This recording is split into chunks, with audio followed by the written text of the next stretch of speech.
it's true that over the years, I think you have more and more Chinese who have become more bicultural, multicultural. You have many more young people who speak English very well, understand it very well. I think it's not merely a cultural or language issue. It's actually a whole system of knowledge about management, business strategy. That it's not purely something that you learn at university, but actually takes time to accumulate. So I think what the foreigners the role that and contribution that they can still make is actually in terms of transmitting this knowledge, which sometimes comes with the institution memory, because if you work for a very big brand, like IBM or Adidas, it's not your personal knowledge, it's actually a whole system of knowledge management of how to run a very big company. And that's different from saying that you have more Chinese speaking English.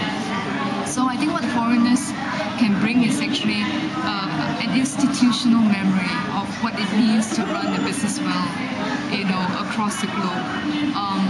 I think speaking in terms of the media industry, because I think the media industry is one of the last to open up, and even to this day is very carefully regulated.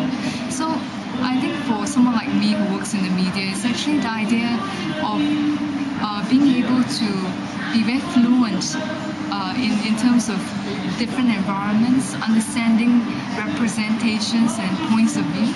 Because I think one of the core competitive advantage that someone can have in the media industry is this dexterity, this understanding of what different audiences want across the world, what it means to produce for a different market, what it means to be at a different distance from China.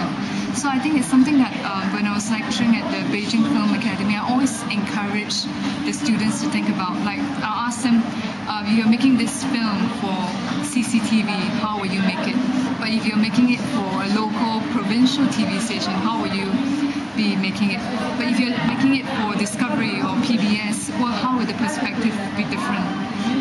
So I think at least for the next 5 years, I feel that in the media, tech, entertainment industry, I feel the foreigners still have a role to play. And that actually is at a very macro level in terms of understanding science, semiotics, what it means to communicate in a globalized world.